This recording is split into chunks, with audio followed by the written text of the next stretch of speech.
भाग्य से हम कुछ पा सकते हैं, जबकि कर्म से हम सब कुछ पा सकते हैं। मनुष्य रोता हुआ पैदा होता है, शिकायतें करते हुए जीता है और एक दिन ऐसे ही मर जाता है। ज्यादातर मनुष्य की यही कहानी है। ऐसे ही एक परेशान पंडित जी की कहानी हम आपको आज सुनाने जा रहे हैं। नमस्कार, मैं सतेंद्र तिवारी आपको अम्मा की कहानियां संग्रह से आज दूसरी कहानी सुनाने जा रहा हूं। एक पंडित जी थे जिनको लगभग भगवान की बनाई हर चीज से परेशानी थी। वो जो कुछ भी देखते थे बस यही सोचते थे कि भगवान ने इसको क्या सोचकर क्यों ऐसा बनाया है। बस एक दिन वो घर से निकले, बाहर जा रहे थे, उन्होंने देखा एक कद्दू का छोटा सा पौधा था और उसमें इतना बड़ा कद्दू लगा हुआ था। पंडित जी देखे और बोले, वाह ईश्वर, क्या तेरी माया है, इतना छोटा सा पौधा और इतना बड़ा फल, क्या सोच के बनाया। पंडित जी चले जा रहे थे। रास्ते में थकावट हुई तो सोचे चलो मैं विश्राम कर लेता हूँ। और विश्राम करने के लिहाज से उन्होंने अपनी लकुटी बिछाई और उस पर विश्राम करने लगे। तभी उनकी नजर ऊपर फले आम पर गई। एक विशाल का आम का वृक्ष और इतने छोटे छोटे आम। पंडित जी परेशान हो गए और पंडित जी क्रोध में भी आ गए। बोले, यार ईश्वर भी, आपने भी क्या बनाया है, इतना बड़ा पौधा, इतना बड़ा पेड़ और इतना छोटा आम। वाह ईश्वर, ऐसा सोच ही रहे थे पंडित जी, ऐसा विचार कर ही रहे थे, इतने में एक आम ऊपर से टूटा और आके सीधे उनकी नाक पर पड़ा। पंडित जी उठ के बैठ गए, अरे नहीं, ईश्वर ने जो बनाया है बहुत अच्छा बनाया है। वाह ईश्वर, अगर आज ये आम इतना बड़ा ना होकर अगर इतना बड़ा होता तो मेरा तो कान ढो लेता, मैं तो मर ही गया होता आज। ऐसा विचार करने लगे और ईश्वर को धन्यवाद देने लगे। और तब उनको ज्ञान हुआ कि ईश्वर जो करता है अच्छा ही करता है।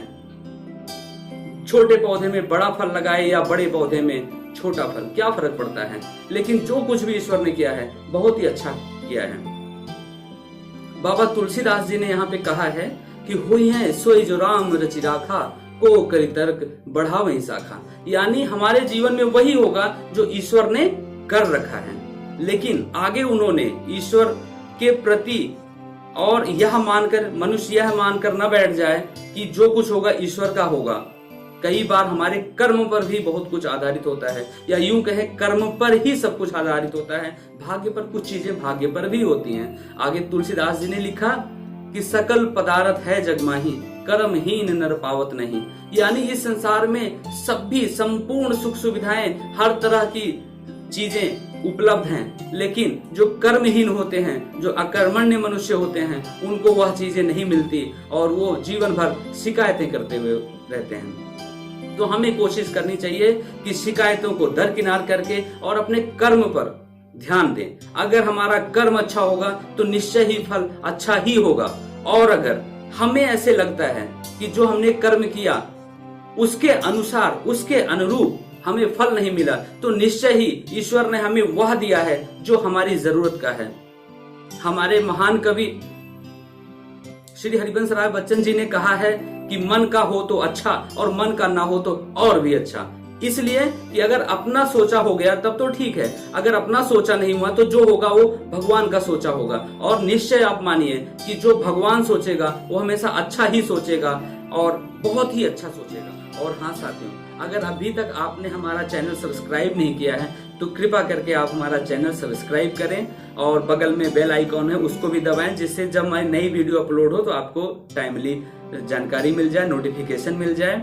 और आप कमेंट बॉक्स में आपको यह वीडियो कैसे लगी इसके बारे में भी आप जरूर लिखें और आपको आगे किस तरह की वीडियो देखनी है इसके बारे में भी आप मुझे सजेशन दें और लाइक भी करें, और जिससे हमारा जो है वीडियो और बनाने की इच्छा बढ़े।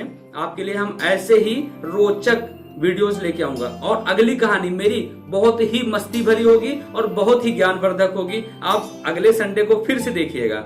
आपको बहुत बहुत धन्यवाद। आपका दिन शुभ हो।